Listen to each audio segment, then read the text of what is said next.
63 நாயன்மார்களை பத்தி எல்லாருக்குமே தெரியும். சிவன் அடியார் பெருமக்களுக்கெல்லாம் அந்த 63 நாயன்மார்கள் பத்தி தெரியும். அதுல நால்வர்கள் சிறந்து விளங்கினார்கள்னு எல்லா கோவில்களும் நால்வருக்கு தனி சந்நிதி வச்சிருப்பாங்க. அது அவங்க 4 பேர்த்தையும் ஒரே சந்நிதியில வச்சிருப்பாங்க. அவங்க யார் அப்படின்னு பாத்தீங்கன்னா, அவங்களுக்கு எல்லாம் தெரியாத ஒன்றும் இல்லை. அப்பர் திருநாவுக்கரசருக்கு பேர் அப்பர்னு சொல்லுவாங்க. சுந்தரர், மாணிக்க வாசகர், திருஞான சம்பந்தர், இவங்க 4 பேருக்கும் நிறைய பதிகங்கள் படிச்சா தனியா ஒரு சன்னிதானம் அமைச்சிருப்பாங்க.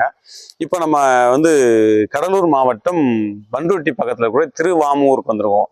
திருவாமூர்ல தான் திருநாவுக்கரசர் அவதரித்த வீடு, அவருடைய வீட்டை தான் பார்க்க வந்திருக்கோம். இங்கதான் திருநாவுக்கரசர் அவதரிச்சு இங்கதான் ஓடி விளையாடி நடந்த இடங்களை தான் பார்க்க வந்திருக்கோம். இதுதான் அவர் கோவிலாவே கட்டியிருக்காங்க.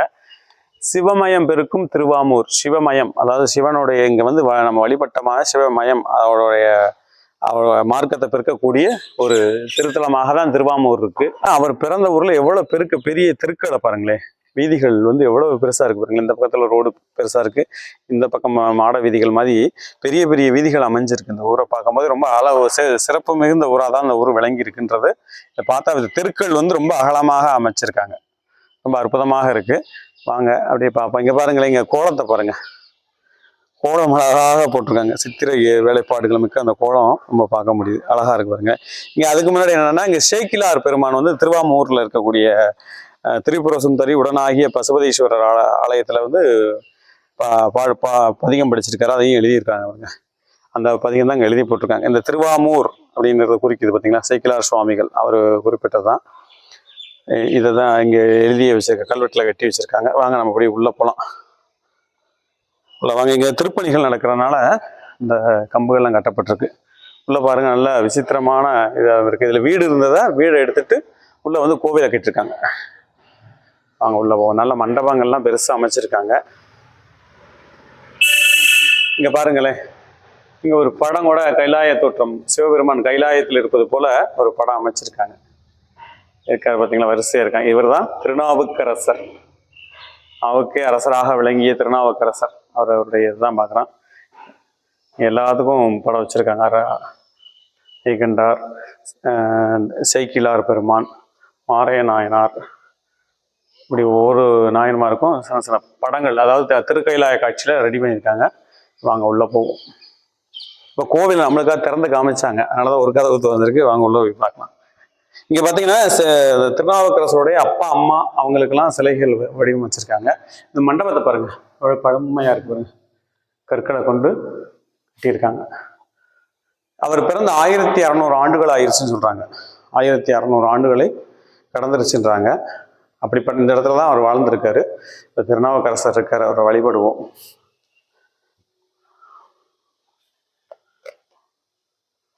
நாடு சிவனையை போற்றி, நாட்டவர்க்கும் இரவா போற்றி, காவாய் கனக திரளையை போற்றி, கைலை மலையானையை போற்றி போற்றி.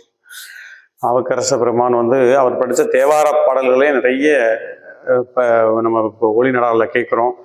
அதை இயற்ற நாவுக்கரசர் தான் இங்கே இருக்கிறாரு. அவரை வச்சிருந்த தண்டம் சொல்லுவாங்க இல்லையா, அவரை வச்சிரு, அதாவது இது புதுசு, இந்த மாதிரி தண்டம் தான் கையில் வச்சிருப்பாரு. இங்கே பாருங்க, இங்க பாருங்க, நாவுக்கரசருடைய அப்பா புகழனார் அவர் பேரு. அவருடைய சிலை வச்சிருக்காங்க. அவங்க அம்மா ஸ்ரீமதி மதினியார், அப்புறம் அவங்க அக்கா திலகவதியார், 3 பேருக்கும் இங்க சிலை அமைச்சிருக்காங்க. அழகா வடிவமைச்சிருக்காங்க. அந்த பக்கம் விநாயகர் இருக்கார். விநாயகர் பெருமான் அந்த பக்கம் இருக்கார்.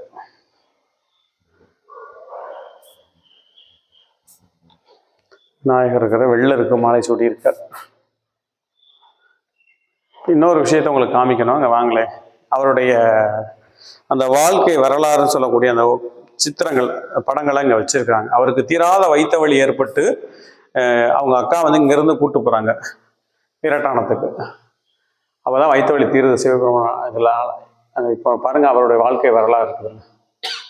அற்புதங்கள் நிறைந்த வாழ்க்கை வரலாறு. ஒவ்வொருதும் ஒன்று பிறகு அந்த சமண மதம் எப்படி தலை துவங்கின பிறகு என்னென்னலாம் நடந்துச்சு, அதுக்கு பிறகு எப்படி அவருக்கு நோய், புல நோய், சூளை நோயின்னு சொல்லுவாங்க, அந்த சூளை நோய் வைத்த சூடு அது ஏற்பட்டது. திலகவதியார் திருநீர் அளித்து, அதாவது அவங்க அக்கா திருநீரை கூப்பிட்டு பூசி அவங்க எங்கள் கடலூர் பக்கத்தில் கூட வீரட்டானம் அந்த கோவிலில் போய் அவங்க உழவரப்பணிவு செய்கிறாங்க. அப்போ தான் அவருக்கு அந்த வைத்த வலி, தீராத வைத்த வலி தீருது. இங்க வந்து பாத்தீங்கன்னா ஒவ்வொரு படங்களும் இங்க வைக்கப்பட்டிருக்கு. அந்த எப்பெல்லாம் அவரை இது பண்ணது, அந்த அவரை வந்து அந்த சமண துறவிகள் வந்து என்னெல்லாம் அவரை வந்து கொடுமைப்படுத்தினாங்கன்றதெல்லாம் அதில் போட்டிருக்காங்க பாருங்க. அவங்க சில பாண்டியரசர்கள் வந்து என்ன பண்ணாங்கன்னா, அந்த கூன் பாண்டியன் வந்து சமண மதம் தழுவி இருந்தார். அப்ப சிவ கோயில்களை பூரா பூட்ட ஆரம்பிச்சாங்க. அப்படிப்பட்ட நேரத்தில் இந்த சைவ சமயம் சிவமார்க்கம் தலைத்தோங்கணும்னு இருந்ததுல நாவுக்கரச பெருமானும் தலை சிறந்தவராக விளங்கினாரு. அவங்கெல்லாம் வந்த பிறகு அதுக்கு பிறகு நம்மளுக்கு சைவம் அந்த சிவ கோயில்கள்லாம் தலைத்தோங்குச்சு. அப்ப இல்லைன்னா முன்காலத்தை வந்து பூட்டியே வச்சிருந்தாங்க கோயில்களை. அப்படிப்பட்ட திருக்காட்சிகளை தான் ஒன்று ஒன்று பார்க்குறோம் நம்ம. இதுல இருக்க படங்கள் வந்து ஒரு வாழ்க்கை வரலாறு. சிவபெருமானும் பார்வதி தேவி நேரடியாக காட்சி கொடுத்தவங்க இவங்களுக்கு. இங்க பக்கத்துல அவங்க இந்த திருவாமூர்ல இருக்கக்கூடிய திரிபுர சுந்தரி உடனாகிய பசுபதீஸ்வரர் கோயிலே சிவபெருமான் வந்து காட்சி கொடுத்தாராம். அந்த காட்சிகளை கூட இங்க மென்ஷன் பண்ணியிருப்பாங்க. அதுல பாத்தீங்கன்னா தெரியும், இதுல வச்சிருப்பாங்க பாருங்க. இந்த இருக்கு பாருங்க, திருவாமூர்ல திருநாவுக்கரசர் காட்சி கொடுத்த சிவபெருமான். நீங்க பாருங்க, இதுல வந்து எல்லா அவருடைய வாழ்க்கை வரலாறு அத்தனையும் ஓவியங்களாக படங்களாக வைக்கப்பட்டிருக்குங்க. இவர் சதய நட்சத்திரத்துல பிறந்தனால சதயத்தன்னைக்கு இங்க சிறப்பு பூஜைகளும் வழிபாடுகளும் அன்னதானமும் நடக்குதாங்க. அதுபோக சித்திரை மாசம் வரக்கூடிய சதயத்தன்னைக்கு இவருக்கு சிறப்பான திருவிழா எடுக்கிறாங்க. திருவிழா எடுத்து உள்ள உற்சவமூர்த்தியாக இருக்கிறார். அவர் வந்து வீதி விழா போவார் போல. அந்த மாதிரி நிறைய நிகழ்ச்சிகளை இங்க நடத்திட்டு இருக்காங்க. இங்க பாருங்க, திருநாவுக்கரசருடைய ரூபம் இப்போ புதுசா ரெடி பண்ணியிருக்காங்க பாருங்க. இவ்வளவு அழகா இருக்கு பாருங்க. நாவுக்கரசர் பெருமான் உழவரப்பணின்றே தோற்றுவித்தவர் திருநாவுக்கரசர் தான். உழவரப்பணியே செஞ்சவர். அதனால உழவரப்பணிகள் நம்ம அடியார் பெருமக்கள் நிறைய பண்ணுவாங்க. அப்படி அது செய்வது ஒரு சிறப்பு. நம்ம காசு பணம் நம்ம கிட்ட இருந்து கோயிலுக்கு உதவி செய்யலாம், உழவரப்பணியா செஞ்சு அந்த கடனை தீர்ப்பாங்க அடியார் பெருமக்கள். அந்த மாதிரி நாவுக்கரசர் செஞ்சிருக்காரு. இங்க வந்து ஒரு விசித்திரமான ஒரு மரம் இருக்கு, அதை பத்தி நான் சொல்லி ஆகணும். கலர் உகா மரம் சொல்றாங்க. கலர் உகா மரம். இந்த மரம் வந்து பூக்காது, காய்க்காது, பழுக்காது, எதுவுமே பண்ணாது. ஆனா இந்த மரத்துல இருக்க இலைகள் வந்து அறுசுவை, அந்த சுவையை தரக்கூடியது. இதை சாப்பிட்டோம்னா தீராத வைத்த வலி தீரும்ன்றாங்க. இங்க அந்த மரத்தோட பெருமையை பத்தி இங்க சொல்லியிருக்காங்க பாருங்களேன். தலவிருச்சம் என்னென்ன அதுக்காக கலர் உகா மரம் இப்படி ஒவ்வொன்றும் அது சொல்லப்பட்டிருக்கு. இதோட தன்மை, மரத்தோட தன்மை எப்படி இருக்கும்ன்றதும் சொல்லப்பட்டிருக்குல்ல பாருங்களேன். இது எப்படி இருக்குன்றதை பண்ணுங்க. இது வந்து ஒரு புதர் வகையை சேர்ந்த மரம் தான். இந்த மரம் வந்து திருநாவுக்கரசர் இருந்தப்பவே அந்த மரம் வந்து வீட்டில் இருந்திருக்கு. கிட்டத்தட்ட 1600 ஆண்டுகள் பழமையான மரம் தான் அந்த மரம். இப்போ புயல்ல சாஞ்சு கூட அது கம்பீரமா நின்றுட்டு இருக்கணும் அந்த மரம். அந்த மரத்தை பாருங்க, இதுதான் அந்த மரம் பாருங்களேன். இங்க வந்து இந்த மரமும் அந்த மரத்துக்கு பக்கத்துல திருநாவுக்கரசர் போட்டிருக்காங்க. கீழே அந்த பழம் போட்டிருக்காங்க. இப்படித்தான் அந்த பழம் இருக்கும். ஆனா இந்த மரம் வந்து பூக்குறதோ காய்க்கிறதோ கிடையாது. மற்ற கலர் உகா மரங்கள் பூக்கு காய்க்குது. இந்த மரம் பூக்குறது காய்க்கிறது கிடையாது. பாருங்க, இதோட இலைகளை பாருங்க, ரொம்ப மெல்லிய வடிவில் அந்த கூர்மையாக காணப்படும். ஹார்ட் இதயம் வடிப்பிலேயே இருக்கும். இந்த இருக்கு பாருங்களா, இங்க இதில் கூட பாருங்க, காமிக்கிற இந்த பாருங்க எப்படி இருக்கு பாருங்க, கூர்மையாக இருக்கும். அந்த இலைகளோட முழுமை கூர்மையாக இருக்கும். இதே வெள்ளை உகா மரம். நம்ம வெள்ளை உகா மரம் ஏற்கனவே வந்து ஒரு அய்யனார் கோயிலில் போட்டிருக்கேன். இது வந்து கலர் உகா மரம். உகா மரங்கள்ல பல வகை உண்டு. இந்த மரத்தோட உள்பகுதியை பாருங்க எப்படி இருக்குன்னு பாருங்க. அவ்வளோ பிரம்மாண்டமா இருக்கு பார்த்தீங்களா அந்த மரம்.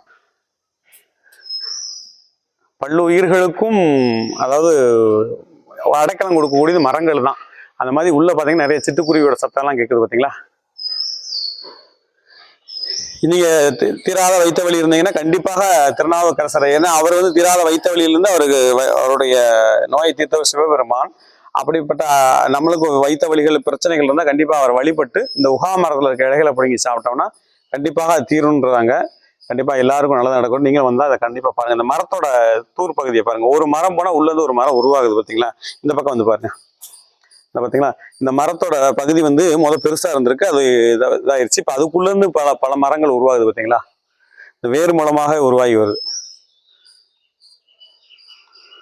ரொம்ப சிறப்பு இந்த மரத்தை பாக்குறதே. இங்க மேல பாருங்க, எல்லாருக்கும் அந்த கோவில திருப்பணி நடக்கலாம், சுவை சிற்பங்கள் வச்சுக்கிட்டு இருக்காங்க. சுவை சிற்பங்களான தான் நம்ம பார்க்கறோம். இதுல என்ன, திருநாவுக்கரசருக்கும் திருஞான சம்பந்தர், அவருக்கு சின்ன வயசு. திருஞான சம்பந்தர் வந்து சின்ன வயசு, திருநாவுக்கரசர் வயசானவர். அவர்கிட்ட அரைக்காசு பெற்றாராம். அந்த மாதிரி சொல்லுவாங்க, படிக்காசு பெற்ற, அதாவது சிவனடியார்கள் அந்த பல்லக்கு தூக்குவாங்க. அவரை தூக்கிட்டு வருவாங்க. அப்படி அவரை தூக்கிட்டு வந்து அந்த படிக்காசுன்னு சொல்லக்கூடியதை இந்த திருநாவுக்கரசர் பெற்றிருக்காரு. ஏன்னா அவரை விட எவ்வளவோ சின்னவர் அந்த திருஞான சம்பந்தர். இப்போ நம்ம சுற்றி பார்த்துட்டு வரோம். கோயிலில் திருப்பணிகள் நடக்கிறதுனால கம்புகள் நிறைய வச்சுருக்காங்க. அந்த வர்ணம் பூச்சி வேலைகள் நடத்துகிறாங்க. நடத்தலை, இனிமேல் தான் பண்ண போகிறாங்க. இங்கே பார்த்தீங்கன்னா அவருடைய திருநாவுக்கரசருடைய குடும்பங்கள் இங்கே வச்சுருக்காங்க வரிசையாக. அவங்க அக்கா தான் வந்து அதாவது சிவ மார்க்கத்துக்கு கொண்டு வந்ததே திருநாவுக்கரசர் அக்காவை தான், திலகவதியார் தான் கொண்டு வந்திருக்காங்க. இங்கேயும் பார்த்தீங்கன்னா பன்னீர் மரம் இருக்குது பாருங்க. இங்கேயும் உள்ள பன்னீர் மரம் இருக்குது. அந்த கோவில் ரொம்ப அமைதியாக அழகாகவும் இருக்குது. நீங்களும் கண்டிப்பாக நீங்கள் திருவாமூர் வந்தீங்கன்னா கண்டிப்பாக அங்கே வந்து வழிபாடு பண்ணுங்க. இங்கே சதயம் இருக்குது. அதை மாதம் வரக்கூடிய சதயத்தன்னைக்கு இங்கே சிறப்பு பூஜை பண்ணுறாங்க. இங்கே வந்து அன்னதானம், இந்த அன்னதானம் சத்திரம் அங்கே இருக்குது பார்த்தீங்களா, இதில் அன்னதானம் போடுவாங்க. இங்கே ஒரு கிணறு இருக்குது, தண்ணி வத்தாத கிணறு. அதாவது இந்த திருநாவுக்கரசர் காலத்திலேயே அந்த கிணறை வெட்டியிருக்காங்க. அந்த அன்றிலிருந்து இன்று வரைக்கும் தண்ணி வத்தாமல் அங்கே அந்த கிணறு சுரந்து கொண்டு இருக்கு. அந்த கிணத்தை தான் பார்க்க போகிறோம். இந்த நாவுக்கரசர் பெருமான் வாழ்ந்த காலத்தில் இந்த கிணறு இப்போ புதுப்பிச்சிருக்காங்க. தண்ணி எவ்வளோ மேலே கிடக்கு பாருங்க. ஒரு 15 அடி தான் இருக்கும். 15 அடியில் தண்ணி இருக்கு, ஃபுல்லாக தண்ணி இருக்கு. நம்ம இந்த அதாவது சிதம்பரத்துக்காக போகிறதுக்காக வந்தேன். சிதம்பரத்தில் போய் சிவபெருமானை நடராஜரை பார்க்கணும் அப்படின்றது ஆசை. அந்த வழியாக வரும்போது தான் திருவாமூரை பற்றி கேள்விப்பட்டேன். திருவாமூரை கேள்விப்பட்டு இங்கே வந்து பார்த்துருக்கேன். அதாவது நம்ம வந்து ஏற்கனவே மாணிக்க வாசகருடைய வீட்டை போட்டிருக்கோம். நம்மளுடைய வீடியோ போய் பாருங்க. அதுல மாணிக்க வாசகருடைய இல்லத்தை பற்றியும் போட்டிருப்போம். இப்போ நம்மளுக்கு எப்படி சொல்றது, இன்னைக்கு சிவனுடைய அனுக்கிரகம் நம்மளுக்கு கிடைச்சிருக்கு. எப்படின்னு பார்த்தீங்கன்னா, நாங்கள் சிதம்பரம் போகிறதாக இருந்தோம். ஏன்னா எங்களுக்கு இந்த ஊரை பற்றி எனக்கு தெரியாது. போகும்போது தான் அப்பருடைய அந்த சுதைச்சிற்பம் தோரண வாயில பார்த்தோன்னே அவர் பிறந்த ஊர் இதுவாக தான் இருக்கும்னா கண்டிப்பாக அதே அந்த ஊரை அமைஞ்சிருச்சு. அடியார் பெருமக்கள் வாழ்வில் ஒரு நாளாவது பார்க்கக்கூடிய இடம் தான் இந்த திருவாமூர். திருவாமூருக்கு சிவபெருமான் திருப்புர சுந்தரி உடனாகிய பசுபதீஸ்வரர் ஆலயமும் இங்கே திருநாவுக்கரசருடைய இல்லமும் கண்டிப்பாக நம்ம பார்க்கக்கூடியது. ஏன்னா நம்ம அவங்க வாழ்ந்த இடத்துல அவங்க கால் அடிப்பட்ட இடத்துல நம்ம கால் அடிப்படுதுன்றது ஒரு ரொம்ப சிறந்தது. நம்மளுக்கு எப்படி சொல்றது, பாடல் பாட வரலனாலும் பரவாயில்ல, அந்த இடத்துல அந்த பாடல் பாடக்கூடிய அந்த தேவாரம் படித்த திருநாவுக்கரசர் அவங்க பட்ட இடங்க ஞான சம்பந்தர் எல்லாருமே இங்கே வந்திருக்காங்க. அந்த கோவிலில் வந்து பதிகம் படிச்சிருக்காங்க. அப்படிப்பட்ட இடங்கள்ல நமக்கு பாதம் படியும் போது நம்மளுக்கு நம்ம செய்த பாவங்கள் அனைத்தும் தொலைந்து நம்ம ஒரு நல்ல ஒரு எண்ணத்தோடு நம்ம நல்லது செஞ்சோம்னா கண்டிப்பாக எல்லாரும் நம்மளுக்கு எல்லா தெய்வங்களும் நம்மளுக்கு உடனே வந்து உதவி பண்ணுவாங்க. அந்த மாதிரி தான் நம்ம இன்னைக்கு வந்து யதார்த்தமாக இருந்த ஒரு கோவில், அந்த கோவிலை பார்த்தோம். கண்டிப்பாக வாழ்வில் வந்து சிவன் அடியாராக இருக்கிறவங்க கண்டிப்பாக அந்த கோவிலில் வந்து வழிபாடு பண்ணுங்க. நம்மளுடைய எல்லாருடைய வாழ்வும் சிறக்கும். கண்டிப்பாக நம்ம இப்போ எப்படி சொல்றது, நற்றுணையாவது நமச்சிவாயவே இந்த பின்னாடி எழுதி வச்சிருக்காங்க. ஒரு நற்றுணை, நம்மளுக்கு எப்பயுமே சிவபெருமான் துணையாக வருவார் அப்படின்றதுக்கு தான் இந்த வாசகம். கண்டிப்பாக நம்மளுடைய இந்த பயணம் இன்னும் நிறைய கோயில்களை பற்றி போடணும்னு நினைக்கிறோம். எனக்கு இன்னைக்கு என்னன்னா என் மனசுல என்ன சொல்றேன்னு எனக்கே தெரியல, அவ்வளோ ஆனந்தமா இருக்கு. ஏன்னா திருநாவுக்கரசர் பிறந்த வீட்டை வந்து பார்த்துட்டோன்றது ரொம்ப மனசுக்கு, அதாவது யதார்த்தமா வந்தோம். இதுக்காக வரல, நான் இந்த கோவில் இங்கே இருக்குன்றதுக்காக வரல. ஆனால் இது வந்து யதார்த்தமா கிடைச்சது அவருடைய பெருங்கருணை தான் நினைக்கிறேன். தென்னாடு சிவனையை போற்றி எந்நாட்டவருக்கும் இறைவா போற்றி எல்லார் வாழ்விலும் சிவபெருமான அவர்களை வழங்கட்டும். திருநாவுக்கரசர் அப்பர் பெருமானும் வாழ்வில் வளங்களை அருள்கிட்ட சொல்லி இந்த வீடியோ முடிக்கிறேன். நீங்களும் கண்டிப்பாக கடலூர் பக்கம் பண்ருட்டி பக்கம் வந்தீங்கன்னா கண்டிப்பாக திருவாமூர் வாங்க. வந்து இந்த அப்பர் பெருமான் பிறந்த ஊரில் நம்ம கால் அடி பதிப்பது ஒரு புண்ணியமானது. கண்டிப்பாக எல்லார் வாழ்விலும் சிவபெருமான் வளங்கள் அருள்ட்டுன்னு சொல்லி இந்த வீடியோ முடிக்கிறேன். நன்றி, வணக்கம்.